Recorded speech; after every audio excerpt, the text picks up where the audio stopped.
So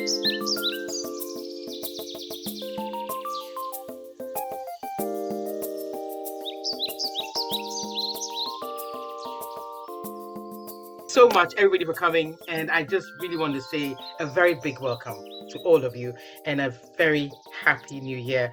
We wish you a truly remarkable new year. We're kickstarting this year with Arata and Louie on the hot seats, my twins, the twins that I adopted at 2.5 years old. That was 31 years ago. And a few of you knew them when they were young. So I know a lot of you are shocked to see them now looking older. So they're here now. Judith, my co-host, is going to interview them. I'm Sally Baffle, the co-host of Adoption Dialog, and Judith is... Good evening, everybody. Thank you so much for being with us. Good afternoon, good evening. I'm coming to you from Canada, and I know those in North America, it is just about 2:30 in the afternoon. So good afternoon, good evening, and thank you for being here and joining us today. Happy New Year, New Year's blessings on everybody. We hope that the new year has started really well for everyone. And we are very excited to share with you this episode. Had the honor of interviewing my co-host, Auntie Sally Bafour, and of course, two people I consider my cousins. So this is family, and it was really lovely to have a chance to actually talk now, sort of as adults, as adopted adults. We had a really nice conversation, and we are excited for you guys to enjoy that. Please do remember that at the end, there will be time for questions, and we just ask that people are mindful and sensitive with the questions that they ask, knowing that some questions Arata and Louie may choose to not answer or discuss in great detail. And we, of course, want to respect and honor everybody at the journey where they are at. We also know that some conversation dialogue can be somewhat triggering for folks. So please do feel free to reach out to us in the chat if any of those issues come up for you. We're happy to chat with you about those things. So without further ado, we are going to play for you the episode of the interview with Auntie Sally, Louie, and Arata. And don't go anywhere at the end because there will be time for questions. Thank you so much. Thank you for joining us for another episode of Adoption Dialogue, the show all about adoption. Today, I have the absolute privilege of interviewing my fellow co-host and her two children who have joined us for today's episode, which I've called the Bafour Family Discussion. My name is Judith Alexis Craig, and I am one of your co-hosts of Adoption Dialogue. My fellow co-host here is... Sally Bafour, and I'm also the co-host. And today, I'm in the hot seat with my twins, adopted twins, who are also in the hot seat today. It will be interesting to hear what they have to say. Yes, even for me. So I just want to take a moment and ask Arata and Louie, please introduce yourselves to the folks, if you don't mind. Who the older twin should go first. Yeah. Hi guys, my name is Louie and I'm an adoptee here for a discussion on all the above. Yeah. Hi everybody, my name is Arata. I'm Louie's twin sister and I'm here to join the Adoption Dialogue discussion. Awesome. Thank you so much, guys. So just to really kick us off I guess I would start with you, Auntie Sally. From your perspective, how did you come to the journey of adoption and how did you get connected with Louie and Arata? The journey of adoption is very interesting. I just discovered that I couldn't have children because I had fibroids and I had 5% chance of giving birth. I thought about myself, what do I want to do? I could picture myself as an old person, walking stick in one hand, the other foot on a slippery bar of soup, pregnant. This is the chance, the 5% chance. I thought, no, that's just not going to be. So I told my mother about it, and she said, "So you said you wanted to adopt children from around the world at the age of 10. This is your chance." Yeah. And, to be honest with you, there's nothing on this earth that is more liberating than your mother, especially as an African woman. I come from a culture where if you're a woman who can't have children, there's actually even a name for it. There is a derogatory name for women who can't have children. And it's I don't want to use the word leprosy or leper, but it's a derogatory name like that. And to have my mother, in spite of that, telling me, it's your chance, go for it. So that was a brilliant thing. And there was a long story that I told some time ago. I don't want to go into it right now. But to cut a very long story short, I actually did meet the twins. This friend of mine whose mother and father came to give me the precious light soup in the hospital when I was not well. And she was pregnant. So when they had the baby, I went to visit them to say thank you. Met their twins who they just had. And the twins were, interesting enough, they were also a boy and girl. And I told the twins, children, please, this is a boy and Abuna. I said, children, please bring me twins where you came from.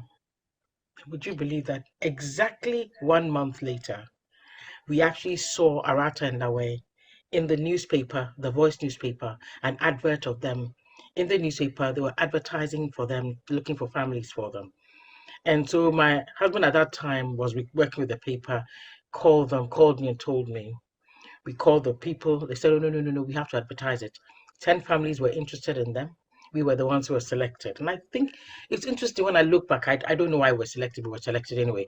But what is also interesting, I remember they know the story. So when one day I heard the children, when they were older, telling somebody about it, they said to people that, oh, there was a race, mommy and daddy were in the race and there were 10 people were racing and they were the one who ran the race. And you have to laugh because you realize that whatever you tell children, they interpret it in their own childlike way. So that's how we became a family. Yeah. Wow. And I must say that my mother was the one who suggested it. And she played such an incredible role in their lives from the beginning. It's just so incredible. But it's not just her playing a role in their lives. They also played an extraordinary role in my mother's life. When my mother stopped talking and couldn't communicate anymore, my children were the only ones who could actually understand my mother's non-verbal communication. And when she was not well, and we needed to take it to the doctor, I had to wait for them to come back from school. The tilt of her head, pressure on her arm, and the two, especially Lawe, they understood her absolutely. So they would interpret her non-verbal communication to the doctor. The doctor marveled. I was shocked. I was just amazed. And even while she couldn't communicate, she was still doing your Cuban maths with you, wasn't she? She was marking your Cuban maths, wasn't she? Yeah. Right, was she? Yeah. That's amazing. It's extraordinary. Do you guys remember that? Do you guys remember sort of communicating on behalf of your grandmother? Yeah. Yeah, and when we'd get an answer right, she would put chocolate in her hand and then try and make us guess which hand it was in. Even if she couldn't talk, she was still able to play those games. They communicate with her totally. Yeah. They're the only ones who could communicate with her when nobody understood anything that she did or said. Well, she couldn't say anything. That's extraordinary. Incredible. No, that is incredible. What a beautiful bond and relationship. Yeah. So to go back a little bit for you guys, do you remember, I know you were very little from my understanding when you were adopted, but what are your earliest memories sort of before you came into your adoptive family? Is there anything that you remember or stories that you may have been told that have triggered some memories for you guys? I can't think of any, but I know that there are lots of pictures and that time has been quite well documented. So everything I know has been told to me by pictures and stories of those who were there, or so I wouldn't say I know anything firsthand, but I know through those records and speaking with people who were actually there. What about you, Louie? Yeah, no, I'm the same. I don't particularly remember any.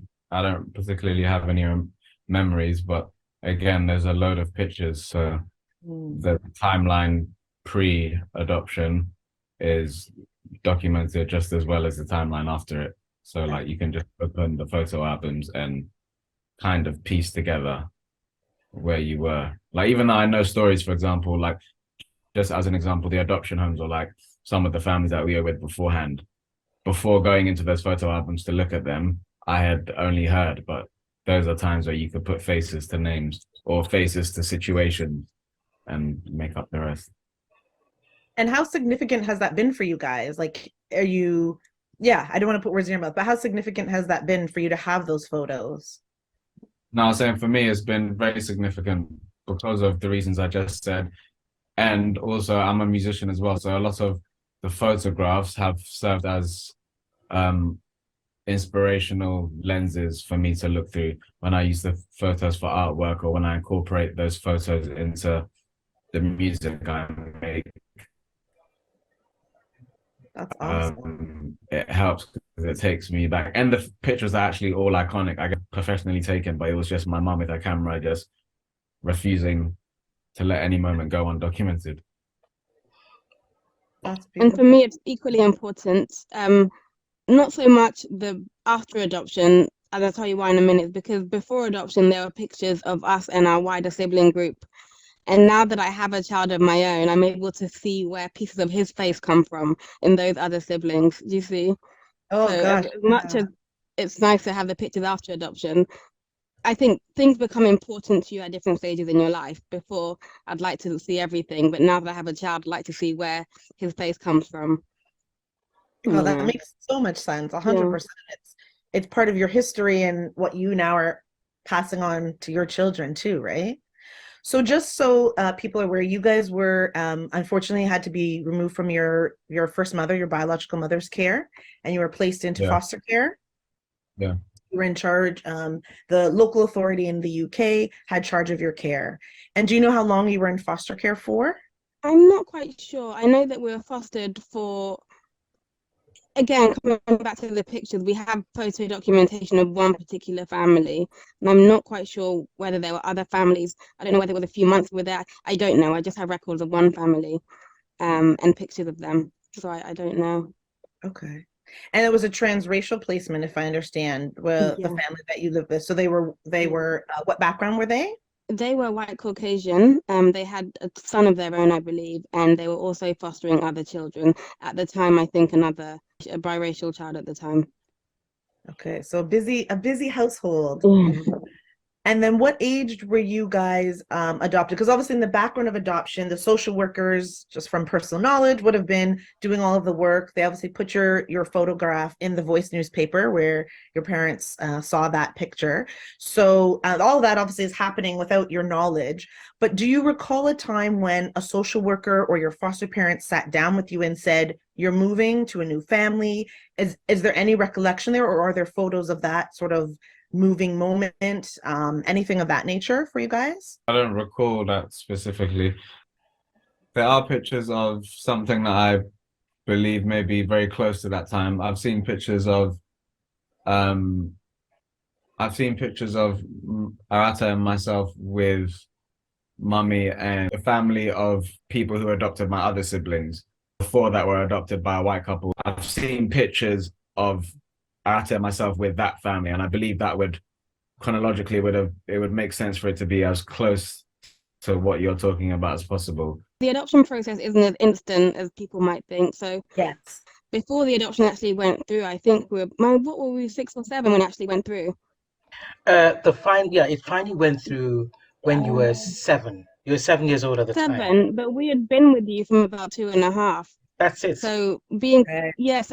so wait, was that foster then? You were fostering us for that time? So when it happens like that, you are officially, it's what they call long-term fostering, and then you become adoptive parents. Yeah. With a view to become adopting. Yeah. It's like Yeah. dating with a view to get married, you know. I you guess have- that's what it is. Yeah. Yes, that's That's a right. good That's what it analogy. is. Yeah. Yeah, that whole period of 2.5 till about 7, there were Mhm. things. We have photos of us being in a car that mummy had at the time, a little red car. We have pictures of that. I think that was close, Alloway, to the point of the pickup. Yeah. You know, where we actually moved in. Yeah. But from that 2 years old period up until about 7, we did see the siblings, and there were other bits and pieces in between that. So the adoption process and getting acquainted with the new family is, I guess, a long process, and things happen in between from 2.5 till about 7. Yeah. And that is quite long because often there's so many different variables with everybody's adoption, right? Some people are going to a home within a few months it happens. Some people it happens over a longer period of time. But you mentioned that you did have contact with your siblings sort of during that period of time and you were able to see them and have visits with them. Do you have positive memories of that time? What was that like? Absolutely. So Well, I remember one vivid memory in particular where, well, 2 things come to mind immediately. I remember the adults being in another room and myself and my brother playing with the other sibling group, and we were in the kitchen concocting some rubbish and trying to make the adults drink it, putting orange juice. Like, do you remember this? Yeah. Orange juice and mud and all sorts of things into a cup and taking it into the living room. I think we were just having fun together in the kitchen. And that's something I remember in my mind. But in terms of photographs, again, the importance of photographs triggered a memory where I was sitting and looking intently at my older brother's ears. you know. I remember that only after I saw the photograph. And my son does the same thing. So he's also obsessed with it. So that cycle is really interesting. I think photographs are really important. And some memories are triggered by photographs and some are just in my head. What about you? I don't particularly have any. I remember that incident that you're talking about, but outside of that, I don't really remember much, to be honest with you. I remember them coming here to our house in Fulham in West London when they were slightly older. But outside of that, I don't really have any distinct memories, to be honest. Do you remember that time when you went to with Andoli and Grandmaya and she gave you those nuts? Do you remember that time? No. When she gave you the No. peanuts, you said peanuts, I said biscuits. I took the two of you I there. remember the story, but I don't remember the incident. You remember that incident, okay? Because that was the No. first time you were coming here. That was the day before you moved in here permanently. Anyway, but you don't remember that story very well, so that's okay. No. All right. What are your guys' first memories of moving in with your parents, like moving into your new home? Is that a memory or is that sort of another picture that would have been captured? You were very little, so Yeah, we're only two, Yeah, I 2.5. don't I don't have any memory of that. memories of it. Sally, for you, what was that like that when they finally came home? Because people should also understand that before they move into your home, of course, you're visiting, you're having introductions, and you're going to visit them and spend time with them to build that relationship. And then there's an official move-in date. And of course, the Arata and Louie were very little. So for you, Sally, what was that like on move-in day when they came to finally live with you? I remember. I think more importantly was the first day that we met them. Because we had a social worker called Andora. She was an amazing Irish social worker, absolutely brilliant. She did ask me, in fact, that she was Irish bothered me, and I said no. And I'm glad, and she was turned out being amazing. That she said to me, "Don't drive." I said, "What do you mean by I don't drive? I drive very happily. I don't have a problem with it." She said, "No, you don't need to drive. We'll arrange a taxi for you." She was right. Yeah. That first meeting with the children, first of all, when I walked in there, the children were screaming, "Mommy, mommy, daddy, daddy." I froze. I thought, no, they are not referring to me. So I looked over my shoulder and I realized that, oh my goodness, it's me they're referring to. And in that moment, I suddenly realized how unprepared I was for this thing that I was going to be doing. I thought, oh Lord, am I really ready for this? So that's the first meeting that I had. And for some strange reason, by the end of that day, we were only there for about an hour, just an hour. I got home and we were so shattered that I slept all afternoon. It was an emotional experience that I'll never understand and never forget. And then coming closer to the time they were about to move in, we had been introducing each other on a daily basis, meet and then speak on the telephone in between and stuff like that. And really, honestly, it wasn't going well at all. And then I was aware as well. And then on the ultimate day before they move in, they have to spend the whole day with you. I dreaded it. I thought, oh, what am I going to do? Because the children can't stand me. What am I going to do? What am I going to do? Of course, social workers had told us that don't let them see anybody. It's just you. Everything's going to channel through you, which is the right thing to do. But then the day that they came, that final day before they moved in, my aunt, Auntie Maya of blessed memory, Maya Angelou, I might say, our amazing poet laureate, who's an aunt of mine, adopted aunt, was in town. She called me and she said, "Sally, are you coming over?" I said, "No, we can't, because social workers said we can't bring them. She just bring them." Auntie Maya commands, when Maya Angelou commands you, you have to do what she says.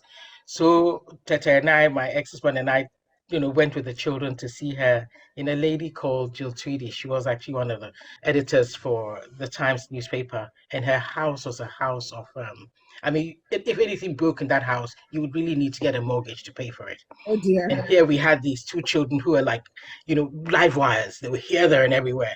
We went into that house where Auntie Maya and her best friend, her sister friend, was staying. And Auntie Maya's sister friend is called Professor Dolly McPherson, who happened to share the same birthday as Arata and Lawe. Isn't that just incredible? And I just want to give honor to her. It's thanks to her that the children started reading early. She was a professor of English. She started pumping all kinds of amazing, brilliant books to these children that they could not help but start reading early. They just had to, because Aunt Dolly was on them. So she was actually teaching them from America as a professor. In any case, I went into this house, and because the children were like live hours, and I was petrified. Auntie Maya said, Sally, no, calm down, calm down. Then she called them to her. And they wouldn't normally go to anybody, but they just went to her. Literally, they just went to her. And then she brought out 2 plates. And she put, was it peanuts? It was peanuts, wasn't it? Biscuits. Biscuits on, 2 little biscuits on each plate.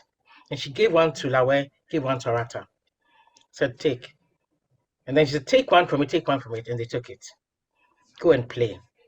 But when they went, they didn't go very far to play. Their eyes were on their plate because they were worried that if they turned their back, somebody would eat those biscuits. So she called me, come back, come and take another one. They came and took another one. She said, okay, you can go and play now.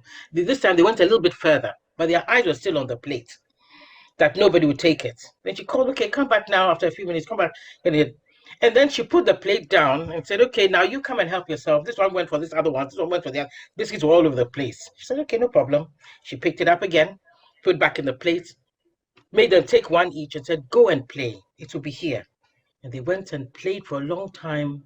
And then she called them and they came back. And this time they took the biscuit from their own plate. And then after that, they would go and play. When they were ready, they'd come and stand. And she said, okay, you can have it. And you know something? I have to thank Maya Angelou. She prepared my children to move into our house. Because after that experience that day, when we were taking the children back to their foster carer, psychologically, apparently, they were ready to move in. Because that night when they went, apparently they went to bed, they slept late, they woke up at 4 o'clock in the morning. They were ready. They were ready to come. And because they had been told that they were moving into their forever home. So Arata's little red suitcase, Lawe had a little blue little overnight bag, and they got dressed early and they were sitting on the little threshold waiting for the mummy's little red car to come and collect them. And they sat there that morning and waited until we picked them up. So when we got there and they saw the car coming, they ran into the car, forgetting to take their little suitcases with them. Leaving it behind, they were supposed to bring it. They left it behind them and jumped in the car. And they had already decided which part of the car each one sat, and they never ever mixed it up. This one was sitting behind the driver's seat, the other one was sitting behind the passenger seat, and that is where they sat. And in those days, whenever they got into the car, because the first time we picked them up, they are not talking. So we started singing "Oh, McDonald's Had a Farm." So of course, on this particular day, as soon as they got into the car, and they sat down. Old MacDonald's had a farm, E-I-E-I. And they sang this song all the way home. Wow. And of course, by that time, most of their stuff had been moved, toys had been moved in here. So they moved in here peacefully. And that was the first time they came here willingly. And it was after that exercise that Maya Angelou had done with them. Wow. So even though, and I mean, we always have to caution, you should always listen to the professionals, but in an experience like that, it sounds that was actually very helpful to have that visit and have that time. Judith, I think the reason is also because, when it comes to adoption, one size doesn't fit all of them. Everybody comes with different issues, different characters, different challenges. My children had their own complex needs, and they were not the complex needs that all this one size fits all works. I mean, a lot of things I was told to do, I tried and it didn't work. And fortunately, I can say that Providence had people around me that actually enabled it to work. And that's what I needed. And I don't know how it was that Auntie Maya happened to be in town on that day, because I didn't know she was going to be here, and demanded that we come. And because she herself had had a very difficult, a very challenging past, she understood my children's challenges instantly. And from then on, they became her grandchildren. And that's why we spend Thanksgiving with her every year. That's beautiful. What a great start. And I know, of course, as with any new family relationships, there's going to be challenges when you come together as a family and different experiences. And I know that shortly after the children did move in with you and your ex-husband at the time, he chose to leave the family. What age was that at for you guys? And what was that time like? Because that's another significant change in your life. I'm not sure what they remember, but they were 6 years old at the time. But maybe you can share what you remember. Lloyd, you want to go? I don't have much memory of that time. I don't have much memories of him, to be fair. So Okay. That's fair. So with him leaving, I know your grandmother then, who you talked about at the beginning, became quite an integral part of your lives. yeah, And did she come and stay with you then after he had left the family? Is that correct? Mhm. She came yeah, and lived with you? yeah. I Okay. believe she was staying with us because of health complications at the time, and I think it was Hmm. in my mum's best interest to have her mum here so she could be hands-on with her at the time. Okay. So she would have been involved then from the age of 6 very actively with you guys. What are some of your memories of her being in the home with you? What are some of the things that you guys did with her that you kind of hold on to now? I know she's passed on now, we should mention to folks, but what are some of those memories like? My I think the memories, main, yeah. I was gonna say, my memories are just of the maths. She used to help us with our Kumon maths, and like my sister said, if we did well or if we, I don't know what the criteria was, but if Me we did too. something good or if we passed the thing, the test, she would either have raisins, or if there were no raisins, it was Chocolate. shortbread Oh yeah. or chocolate. It was raisins or the biscuits first. The chocolate was last resort. So I have those memories, and I remember going. The most memories I have of my grandmother are what I just said about the human maths. In Ghana, when we were in boarding school in Ghana, we spent a lot of time with her there. And memories that I have a lot of are going to church with her here. Those are, I probably have the most memories of her in our church for a weird reason. I don't know whether it's from the same service, but the memories are just scattered around the place. But when I think of her, the first memories that come to mind are just being with her in our church, which is very strange. I don't know why. That is really I have interesting. I have a memory of her. Was she there with me on the first day of school? Oh She yes. took her, yeah, on the first day Yes. of school. I remember she had this. Oh, and I can't remember what she was wearing, but there was a particular memory where in the morning when she was in London, she used to love her fruits.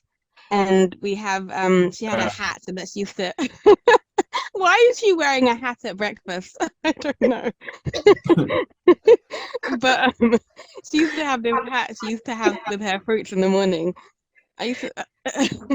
Wear it I at don't know. breakfast. Yeah, Oh, yeah. And I think when her language was deteriorating, I think that's when I first picked up the importance of nonverbal communication. Yeah. She'll just do mm, you know. I don't know. It's just Tone. That's why I picked up on tonal yeah, signs. mhm. yeah, yeah. Tonal, So you have Nonverbal, tonal. to yeah. And then pressure of the hand, you guys knew when the pressure was strong, you knew what it meant. When it was gentle, you knew what Yeah. it was meant. And then when So she we knew tilted what she it, was and when she saying, yeah. tilted her head, they just understood what she was saying. And it's just most And it's funny that skill has translated in other areas. I'm able to pick up on those sorts of nonverbal communication cues from people, just yes. people. and Can you Luke do the same way? and Luke. Yeah. Yeah, my son has autism, and he has a speech delay and some other impediments, and he has the thing where he's and because of those sorts of skills I picked up as a child of my grandmother, I'm able to better identify what his needs are. That's Amazing. He's amazing. That's like yeah, coming full circle, right? It's like your elder was able to pass on something that at the time I'm sure was challenging for people to yeah. communicate, and Mhm. even for your mom herself, but for Mhm. you guys as children to absorb that, and now you're using that with your own child. Yeah. Yeah. That's My grandmother sometimes she would pull you to what she wants or bring it to you. And my son does the same thing because he doesn't speak as much, so he'll pull you to what he wants or he'll bring it to you. So it's interesting, full circle. That really is. No, thank you for sharing that. I do want to have a few minutes with just a rat in the way, if that's Okay. okay. I'd love to ask you a few questions. So we're going to have your mom step out, if that's all right.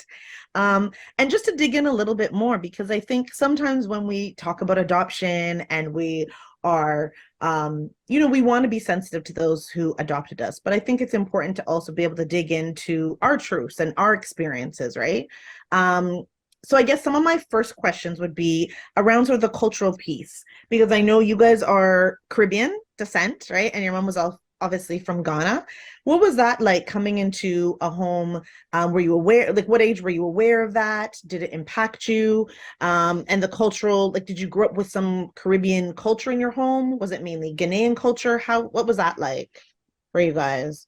I didn't really have an opinion on that until I was like a conscious person in a school. Because when you go Okay. to school every day and one classmate's from this place, another classmate's from somewhere else, that conversation, it starts to just populate by itself. And Yeah. where we're coming from, being African wasn't necessarily cool. You were actually a laughing stock, believe it or not. At our age, we're 33 years old, but when we were in school over here, being African was a joke. Being Caribbean was cool. Being Jamaican was cool. African was not cool, basically. So that's where I started to form an opinion on it. But I never shied away from it. I always knew what I was. So growing up, I would always identify as an African. And then if I know you, or if we have a conversation after that introductory one, I may just open up to you. And you know how it goes when you have a live conversation with someone. Oh, fun fact, I'm not really African, but I come from this place. That conversation would happen if I get to know someone. But on a surface level, I've always identified as an African. And it's only in my latter years of life that I feel like I need to possibly go back to St. Kitts and tune in heritage a bit more. But to answer your question, for the lion's share of my upbringing, I was always aware of my heritage, but I was also very much aware of what I identify as right now.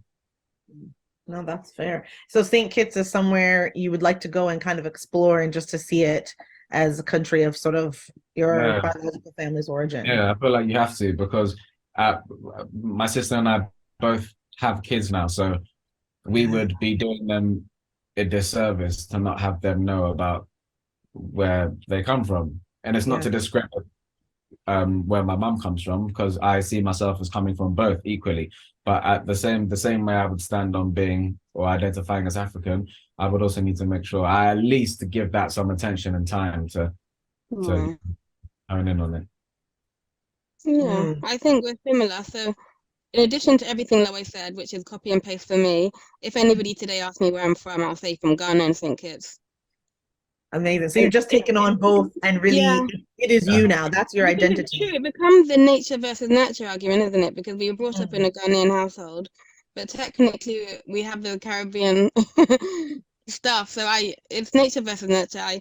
Depending on what day you ask me is what I feel more aligned to, really. There's no hard and fast rule.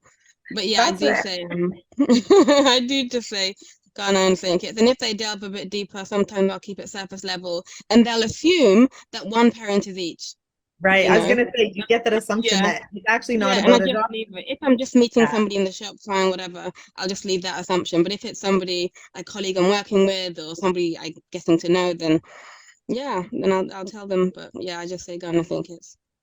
And that's a good segue into, because you are same race adoption, right? It's very different from my experience. Obviously, I walked out, people were like, oh, who are you? You're different. You don't fit into the family, right? Being with a white family, transracial, transcultural, though, you fit into the picture. So at what point did you guys start talking about being adopted? Was it in school when you heard other people's sort of narratives or stories? Sort of what age do you remember people maybe bringing it up, or did people know about your story, and how comfortable were you in sharing?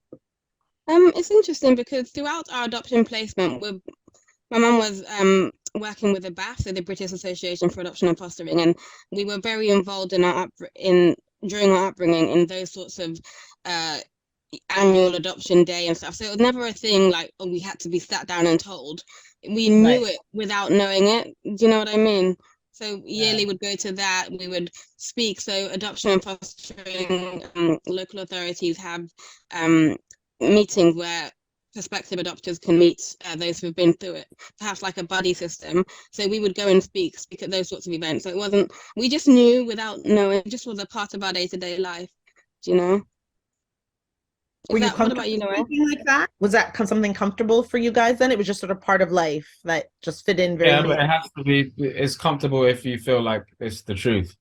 So that's where I feel like there's a disconnect with people who are told that kind of thing later in life. Even if it's transracial, spare the obvious factor, but as a child, if your eyes are not that way inclined, as long as you're just told exactly what it is, I feel like it's fine. We were always in the know about it. All the stuff my sister just said just echoed that sentiment even more. So it never felt out of place. And another thing that I noticed as well, and I've only realized it now, growing up, every school I've been to, every extracurricular activity, every time that I've had to explain to another similar age group of children that I'm adopted, I've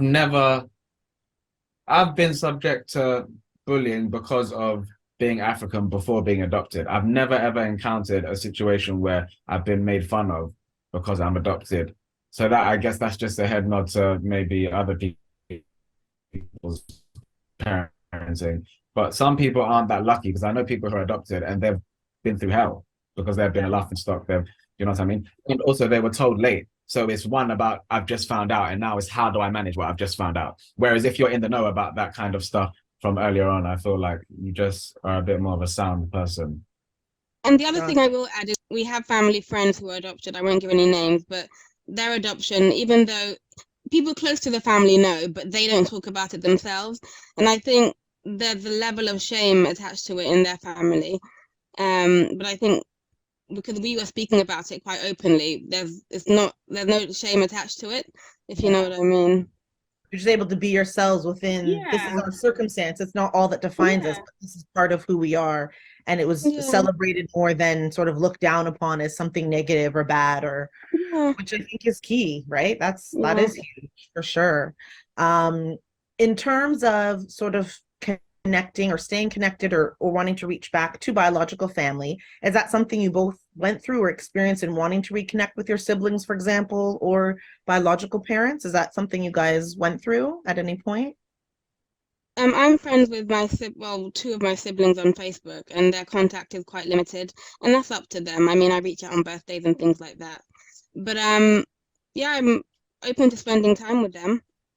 Okay, so just sort of a relation that you've developed sort of as you've been older. Yeah. Okay. And how about you, Louie? Any contact for yourself? Yeah, again, it's just social media stuff, special occasions, to be fair. And I'm not opposed to it. It's just life just happens sometimes, and sometimes it's just that.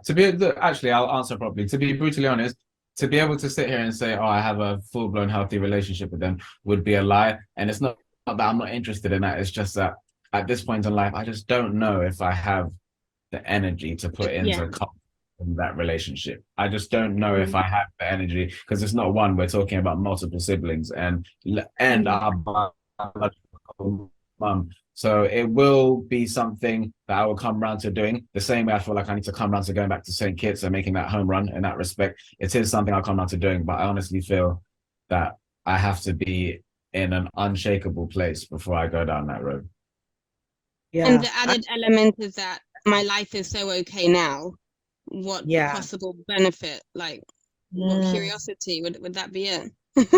I've got everything I need at the moment, so if anything, it's another thing on my plate when I've already got a lot. Right. So it sounds like both like you're happy where you're at right now, and maybe later in life it would be something you would delve into. Heavy on the maybe. Yeah. Okay. Well, that's fair. Well, I will say though, just to play devil's advocate, I will say that we're well within our right to just jump that hurdle when we want to. And this is for me, it's not for Arata, but for me, I've always told myself there's a very fine medium that separates the when and why you do it, because you just don't want to, if you leave it too long, God might say, come upstairs, and then what happens then? So like, I feel like that's part of my journey. Part of the journey is to make sure that I've positioned myself in an unshakable place, and to do it in a fairly promptly fashion, because as I said, people are not going to be here forever, and you don't really want to have that emptiness. You don't want to have that. That's nearly as bad as being told the truth late. Right. If that makes sense. Right. Knowing the truth and not confronting it for as long as one could do is nearly as bad as not even knowing it altogether. It might even be worse because you knew it was there and you just decided in your own time. And Yeah. No, I appreciate the candor because I think there's so much to figure out, right? And as you say, you're living life, and some people do put off reunion or reconnecting with first or birth family for many, many years, and sometimes they find it is too late, right? And that's a reality of dealing with it and choosing that timing, like you said. It's trying to find a sweet spot, but one that also sits comfortably with you all as the ones who are living through it. Because as somebody who's been, in reunion now for about 5 years, it's a lot. I can honestly say it's a lot, and you're juggling a lot of new relationships and developing relationships with siblings and family members later in life. It's kind of like dating without, I don't say that in any inappropriate way, but it's developing so many new relationships at once. You know what I mean? So I really honor you in making the choice that's best for you guys and doing that in your time. That's super important. And just quickly, I know you guys, we do need to wrap up. Would you guys want your mom to go back on the journey with you when you travel to St. Kitts? Is that something you would do together as in your twin sort of vibes, or would you want your mom to come with you on that trip? How does that sort of feel for you guys when you do think about that in the future? I don't know how my sister feels. I feel like it's something that could be done with everyone, but I feel like some parts should be done with my mom and some parts she shouldn't be there. And it's not to her, it's just because I feel like if one is gonna educate oneself about that properly, it may be best to just do it alone. It's a similar kind of sentiment as to when you have to go into the wilderness and leave home and all that kind of stuff. There's an element of that process that you can't be baby stepped through. I feel like an element needs to be experienced alone. That's how I feel like you would learn or maximize what you can learn from that. No, that's fair. And you, Arata? Yeah, quite similar. Awesome. I just want to say thank you guys so much. Of course, I feel like we could talk for hours and hours and hours. We would love to have you guys come back though and share with us again, because we didn't get a chance to delve into sort of where you're at now with your lives. You both said you have children now, and really talk a little bit more about how adoption you feel has impacted your life sort of as adults. Like you're saying, you've broken away from home, you're both, living independently, you're in your 30s, and sort of looking at that into the future a little bit more. So we hope you'll come and join us again, but thank you so much for being here today and sharing a little bit about your experiences. We really do appreciate you, and just want to thank you again for joining us on Adoption Dialogue. Thank you so much, guys. Thank you. Amazing. Thank you guys so much. We do have Arata and Louie with us this afternoon, and we are just so thankful that you guys are here. We really appreciate you sharing so beautifully your story and your situation. It's great to have some sort of one-on-two time as well. And I know that sometimes it can be hard to talk about all of those elements, right? And sometimes it can bring up and stir up emotions and feelings. So I just want to honor you guys and say thank you so much for sharing. And I want to pick up a little bit, and I want to invite folks, if you do have questions, feel free to do the hand raise or type it into the comment section, and I will read those questions out. So I'll give folks a few minutes to do that. And of course, I have follow-up questions because, as I said, there's so much more that we could delve into. I want to be mindful of everybody's time, but we do have a few minutes left here for some questions. Judith, there's one in the chat already. Oh, wonderful. Okay, perfect. Yes. Okay, let's see. So the question is, I think I heard that the adoption process took 5 years to complete. Well, the children were in long-term fostering with Auntie Sally. How stressful was that waiting period for Auntie Sally, and what would happen if the adoption didn't go through? Okay, so that's a very specific question around the time frame. I just want to reiterate and say that every adoption situation is different.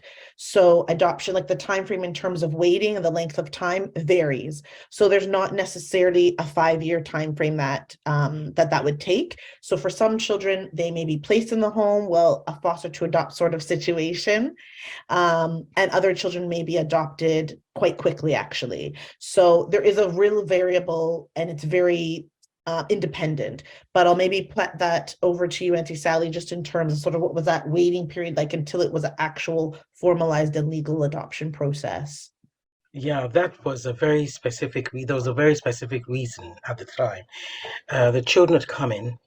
As I said initially, settling down with me was very difficult. The children couldn't stand me, as I said. And even though they moved in, with Auntie Maya's intervention, which was brilliant, and they came in willingly. They just couldn't deal with me at all. And I didn't know what I was doing with them. All I knew to do at the time was to care for them. And I realized a lot, I learned a lot about myself. And it was really about the fact that as an adult, you can control who you have in your environment and what you will endure. If somebody doesn't like you as an adult, you walk away from it. But when you're in a situation where you know the children can't stand you, and the reason why I wouldn't send them back was because I knew I'd be sending them back into a situation that was worse. I don't even need to go into it. It was actually going to be pretty awful. So I thought, well, I'm going to do my best with this one. So the social workers were monitoring how the placement was going. And I did get to a point where I thought, really, Mama, I can't do it. I really can't do it at all. It's not going to work. And my mother was an American. I said, Mom, I'm going to send them back because I just can't do it. My mother said, you've got to be joking. We don't do things like that in our family. She was on the plane. She was on the next flight out of America.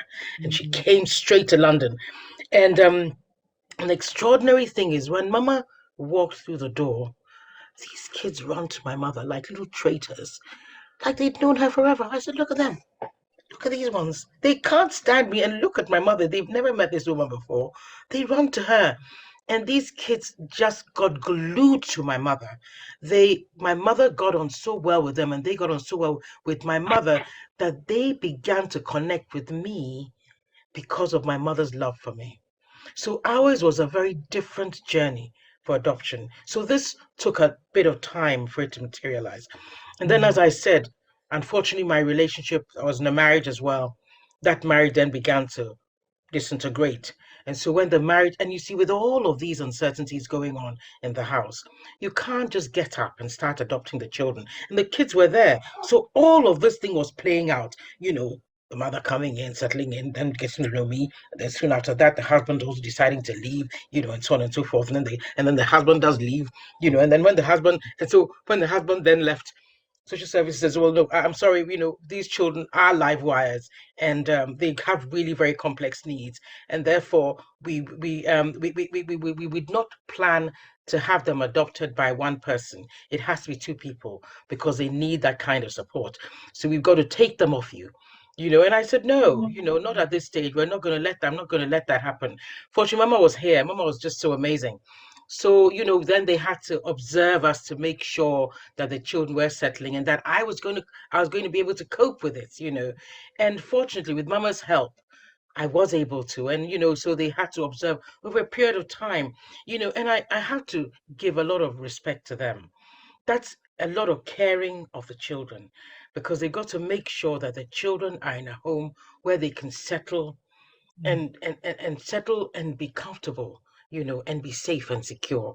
And the kind of things that I was presenting to them, unfortunately, by this stage, was not a lot of security, to be honest with you. All these ups and downs, husband up and going, and all of that business. But anyway, you know what? Once he had gone, and my mother, both my mother and strangely enough, Auntie Maya was just incredible. She invited me to come over to spend 10 days with her.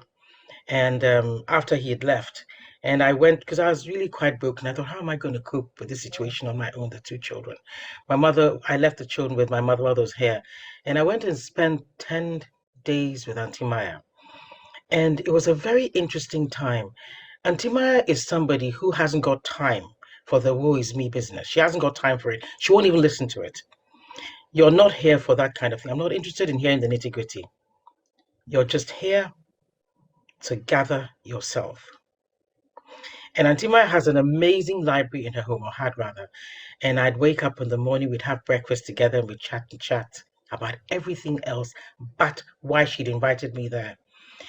And everything we talked about were about women and their strength and the journey that we take in life.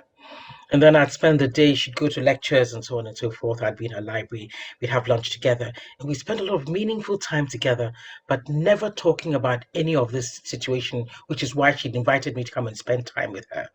So I stayed there for about 10 days with her. And it was a great time for me to reflect. But before I left, my mother said something to me. She said, Sally, you're an African woman. if you start falling apart over this issue, that you're suddenly left with 2 children, visibly, your kids are going to disintegrate and you will never be able to put the pieces together. So you need to tie your loin. She said, Nana, you've got to tie your loincloth and stand. You are an African woman and you will do it. I'm here. You will do it. And that was so empowering. And then with that, Auntie Maya invited me to go. So, with that in the background, Auntie Maya's there, a great time to reflect and call on my strength and pray. And then I realized while I was there in Auntie Maya, it's also very spiritual, to tell there's nothing on this earth that you can't do without God. And I knew that, yes, I have a big challenge ahead of me. But with God on my side, I know I'll do it. And I knew that with everything, I did not have the strength to do it on my own.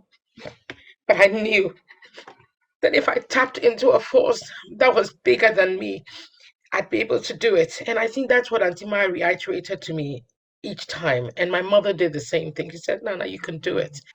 You can tap into that force that's bigger than you. And whatever it is that you need to do, God will be there by your side. And you know what? That's exactly what happened. I have to write about how God has been by my side every step of this journey in some of the most extraordinary situations that are just so unbelievable that even I can't believe it myself. So by the time that I left Auntie Maya and came back, I was ready. And funny enough, these children by that stage, and I thought that they were going to be falling apart and disintegrating. But like my mother said, they, and I learned a lot about when marriages end, the importance of how, as a woman, you really do need to stand. Because if you do start falling apart, the children will disintegrate, as my mother said, And so I stood my ground and I carried on life the best I could.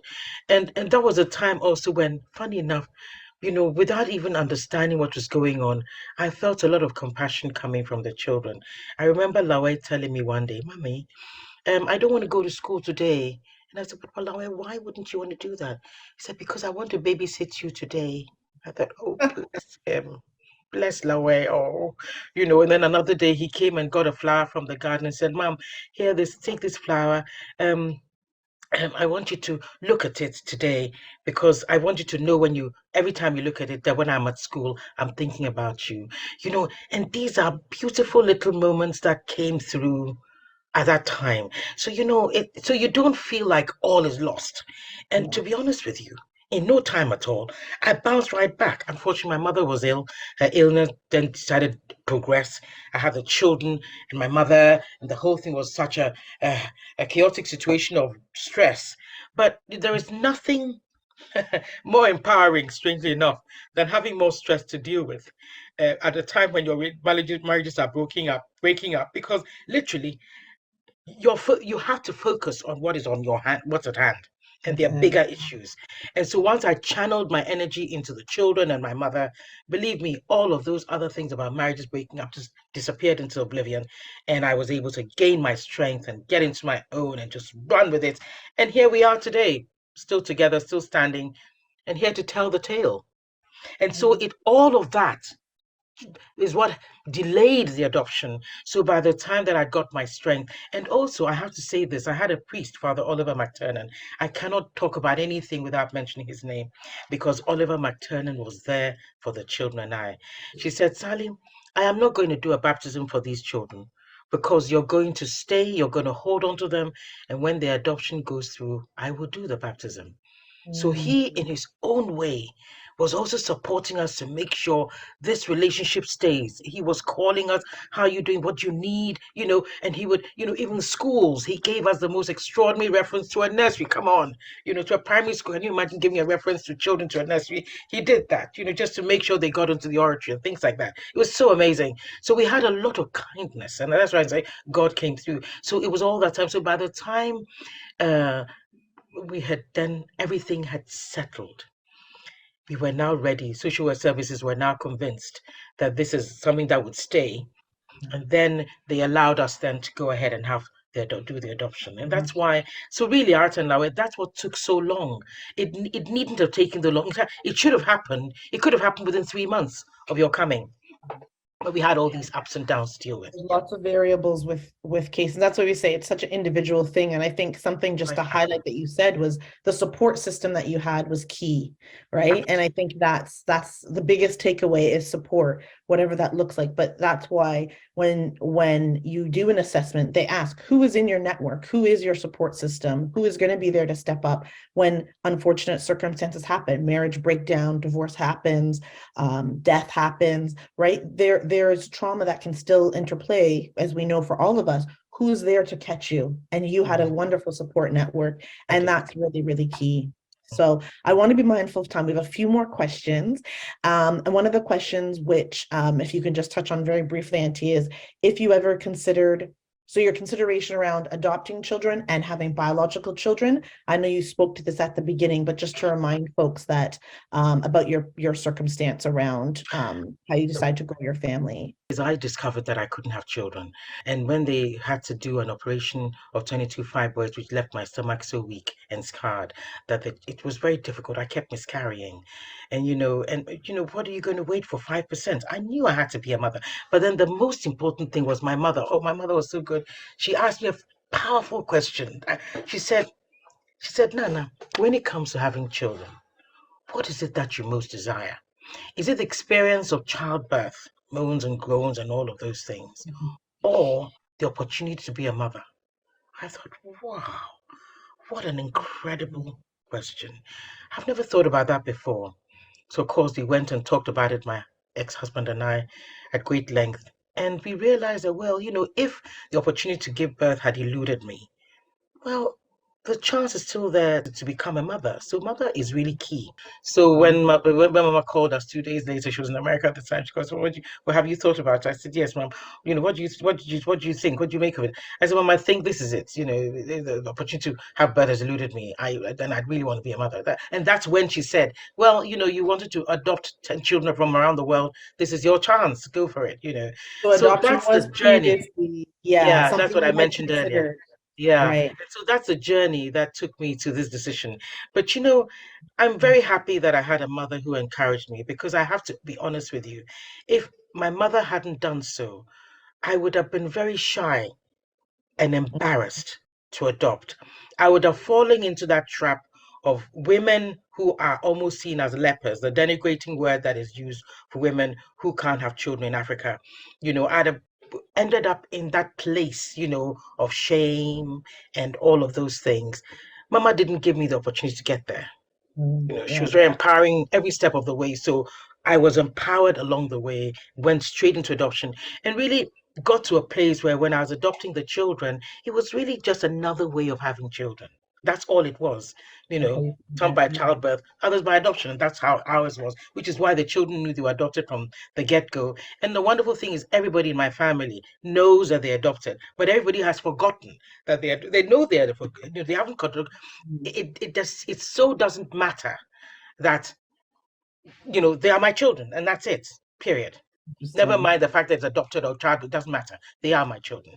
So let me ask Arata and Louie then, as a follow-up to that. Do you guys feel that? Do you have that sense that you are part of the Bafour family, the fact that you're adopted? I don't want to put words in your mouth, but is that a factor? Is it something that is talked about within the family unit? How have you guys felt in terms of being that inclusivity within the family? I've never felt unincluded. I've never felt like I've had love missing. I've always felt included. I've always felt like part of the family, from cousins, I've never felt like I don't belong, ever. Even in boarding school, when I'm surrounded by people that I'm not related to, I still feel included. And that's not my envelope. I'm from all the way in London. So the love has been full circle the whole way. I think you need to clarify, Larry, that the boarding school was in Ghana, because people may not know that. Yeah. Oh yeah, no, I said even in boarding school in Ghana, even though I'm from here, it was in Ghana. I traveled there for boarding school, but the love was still the same. It was like an extension of home. That's awesome. That's awesome. Arata, any perspectives from you on that? No, similar to Louie. Okay, fair. Well, another question that we've had come in from the audience is whether you guys have ever considered adopting yourselves. Is that something that you mentioned that you both have children, and I know they're both biological children to you, but is that something that you've thought of? I know some adopted people do, other adopted people feel very differently about it. Where are you guys at on that personal journey? If you feel comfortable answering, because it's quite a personal question, but how do you I guys have feel? thought about it, but I wonder about the logistics of it. How would I work? And I know that the assessment process can be quite intrusive. Yes. So I think perhaps, yeah, later on down the line, if I were to, it would be later on down the line, you know. But it's something we're considering, something we're thinking about. Arata and Lawe, why didn't you like Auntie Sally initially? When did you realize you were in a safe and loving household? I don't know. I don't know whether you remember that. Do you remember that? No. I've got no recollection of that whatsoever. No, they were so young, and Yeah. maybe let me try to answer that. I think that maybe there was something about me, because I know that Lawe in particular, he used to look at me like there was something about that he knew about me that I didn't know about myself. And that makes you feel very, very uncomfortable. But the thing is, so obviously, whatever was going through their little minds, we would never know. I would never know. But thanks to my mother, they transitioned and they're now where they are right now. And I'm glad to hear they're saying that they feel very safe. There's another question that Maureen has asked. And Maureen's question is, did Arata and Lawe know? What adoption meant at the time of being adopted, and did each ask to be adopted? Yes, that's a very good question because you were 7 years old at the time. Do you remember that? Yeah, but my earliest memory is of you just explaining to us what adoption is and just explaining that we are adopted. I remember having a crystal clear understanding of that from as far back as I can remember. And that's actually one thing I think is very important while we're here. I think just to stay clear of identity issues, I feel like it's always good just to let the adoptee know from jump. Yeah. Because I think that's the most important piece of information in the whole equation that I was told at the time I was. And I think we knew we were adopted before we knew what the word meant. And I say that, I mean, as we grew up, our understanding of what it meant to be adopted grew to our level, because at the beginning it was just like, oh, we didn't go in mummy's belly, and as we grew up, I mean, our understanding of it grew with us as we grew, Yeah. And I think what you're saying is so key. As an adopted person myself, as a professional social worker in the field, that is 100% right. And people will say, oh, but if they're a baby, if they're young, you guys were 2.5. As you say, you don't have direct memories of being 2.5, but you just knew from as long as you can go back in your memory that you were adopted. That story was shared with you, and that's so important. It's a huge part of identity and building a strong sense of self, right? And knowing that, okay, this is my story. There was some trauma, there were some unpleasant things that happened, unfortunately. This is where we are now, and this is where I'm at. And it's about acknowledging, I would also offer, that there was loss, right? For you to gain the Bafour family, there was loss. You mentioned you have siblings, you have parents as well. So there's a loss that's associated here that people often shy away from wanting to really talk about. And I think that's important to acknowledge that and have spaces that are safe for children to have moments where they may mourn that. And I would offer that, with the way kind of giving you some side eye and not bonding with you right away, it's around, are you going to be our caretaker? Somebody asked that question. When did you know you were in a loving, safe household? Right. And that was something I would suggest that comes over time. It's not going to be there right away, just because we as a parents may think, of course, our children are going to take to us or love us right away. I'm sorry, that is not the case very often, right? Because you have to remember, these children have lived through trauma, and that has been some pretty sad events and people leaving their life, right? So when that's happened, it can take a lot longer for people to build that up. So that's really important to say. And there's another comment here I just want to share before we wrap up for this evening. I appreciate that Louie mentioned that he needs to be in an unshakable place before exploring further his kit's origins. That feels so important emotionally. 100%. I think that's a really great point that we wanted to pick up on. And I don't know if Louie or Arata, if either of you want to elaborate more or share more about that and that part of your journey. I know you've both sort of indicated you would like to go back, you'd like to explore that, but you want to do it when you're ready and in your time, which I agree is extremely important. Yeah. For sure. And, I think often too, what is good, okay, great question, is having that support. Somebody's just asked that. It's like they took the words out of my mouth, which is perfect, around sort of support. Was there support or therapy that you guys received at any point during your adoption journey? I know for many adoptees, they will sometimes seek out additional support when they feel they need it. And that can come as children, teens, young adults, adulthood. Have either of you, if you feel comfortable speaking to that? Yeah, so in my adult life, I've been in and out of therapy. Sounds like there's a chronic issue, but as and when I have the time or whenever I do have therapy. Brilliant. And that's something you mean, felt has assisted you. yeah, it really has, and I'm not sure as Louie drops off, but I think he does his part as well. I think he does some therapy sessions too, as and when he can. But it's very much a work in progress, Yeah. Yeah. And that's important to say. I know you said it's not like a chronic issue, but it is a lifelong issue, right? Being adopted doesn't end when we're adopted. It's like, it's always there. It's always a part of our life. And it doesn't mean there's anything wrong with you, right? And I think that's a stigma as well. That's really important to just demystify that this can come up at different junctions in life, right? Preteen, we all know when you're a preteen, that's a lot. And when you've got the added layer of adoption, that can also often add to it when we're exploring who we are and figuring out where we do fit into the world, right? And into family, perhaps, and just exploring some of those things. And I guess just to wrap up, one of the big questions that sort of people often ask, I think we mentioned when we were talking earlier, is as a transracial adopted person, I walked the world with people knowing, right? I was adopted.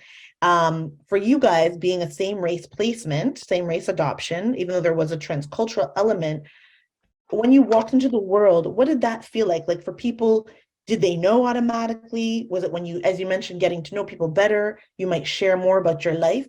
How did that impact, what impact did that have on you being adopted and people knowing and not knowing? What was your experience like with that? Is it something you told people, or did you just keep it to yourselves unless you knew somebody really well?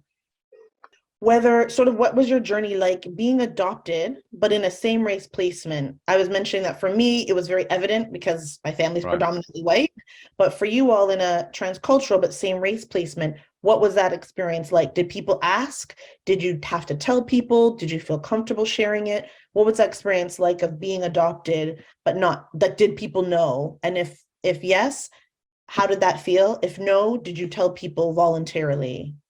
So sort of a multi-layered question, sorry. Yeah, well, the first thing is no one really knew. I guess it kind of echoes a couple questions ago when we were talking about how included did we feel, the love and such, because of the way it felt, subsequently the way it looked, it was so natural. It didn't even, it would have to come up in conversation.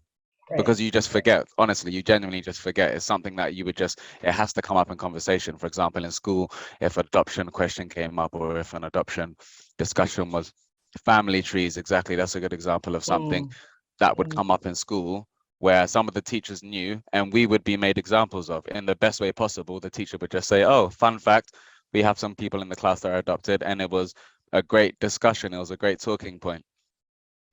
Did you mind being pointed out, even though it turned into a good discussion? You guys didn't mind that? Okay. No, we didn't mind at all.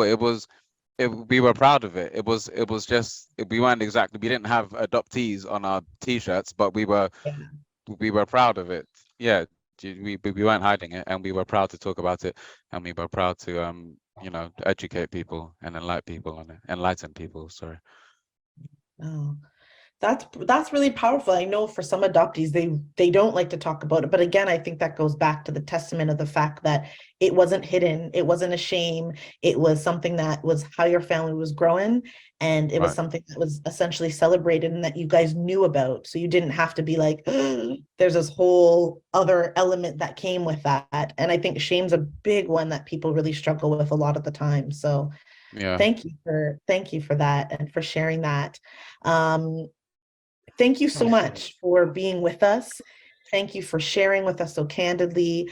I think it's so important that we continue learning and hearing our stories and having a space to share our stories as adopted people. We so often hear from others on this journey. And as we said, this is a lifelong journey. This doesn't end. You know, our family grows and goes on and continues and develops in so many beautiful ways. And we also need to take time and acknowledge the losses, and we know when there are sad moments, and it's okay to reach out, get support, get help. And we hope that you felt that today, that people here are truly wanting to learn and grow from your experiences. So thank you so much. We would love to have you guys back on again in the future. We know there's even so much more to dive into, but thank you for sharing with us. Really want to share with people that when you're like me, adoption journey, and as all of you would appreciate, it was not smooth. It was a very rough journey from the beginning to the end. They couldn't stand me. At points, I couldn't stand them either. If they don't stand me, I don't stand them either. You know, that whole nonsense. But, you know, we went through all of that and we're still here. And it's really to say, and then of course marriages end, we're still here. And I think it's just to say that I never knew from one day to the next where this whole journey was going to end, if it was ever going to end. I thought it would. Thankfully, it didn't end. But I think what's more important is about perseverance and the fact that if we hold on, all things may not be very smooth. The journey would be chaotic in the most part. But you know what? If we live and commit to that commitment that we made from the beginning, this is what I'm going to do, and give it our best. And I think for me, my strength was in the fact that I wanted to give these children the best that I could and care for them the best that I could. And the love grew. The love was definitely not there at the beginning. The love grew eventually, even from them to me, you know. So it's really to encourage people that when the challenges come, we don't have to give up, because when you stick with it, it does work in the end. And I think that's a very important thing. So if there's anybody you know who wants to adopt, please reach out to me. I will work with them along the journey, help them to understand that sometimes it's not smooth, but it's not impossible, basically. And I want to say a very big thank you for all of you who are here, and many people who've actually asked a lot of questions, which are very helpful. If you have any more questions for me, please do send us an email. Our email is there. It's adoptiondialog@gmail.com. And you can reach us on all our social media handle, which is Adoption Dialogue, basically. Yeah. So it's wonderful that you all came. Thank you for supporting us. But if you look on the chat, you'll see our Adoption Dialogue, and Dialogue is Dialog. There's no UE after that. So I really want to take this opportunity to say thank you so much for coming to support Adoption Dialogue. Please continue to come, because we're going to have frank discussions. There's an issue with a lot of adopted people, and I want to mention it here. We're going to do a program on it, and it's about gratitude and appreciation. Adopted children have a lot of issues with "you are so lucky." That word, they don't like it. It makes them irritated, it makes them angry, and we're going to have a very honest discussion about it. And I have a friend, Oliver, who's going to be speaking on that issue and explaining where that's coming from. I think that's important, and I think it's important for all of us to understand it, but also important for adopted people also to understand where they're at, which is why that situation becomes an issue. So we'll be talking about a lot of frank issues, and I'd like you please to continue supporting our program. Thank you. And if you know, as I said, anybody who wants to adopt, please reach out to us. Thank you very much.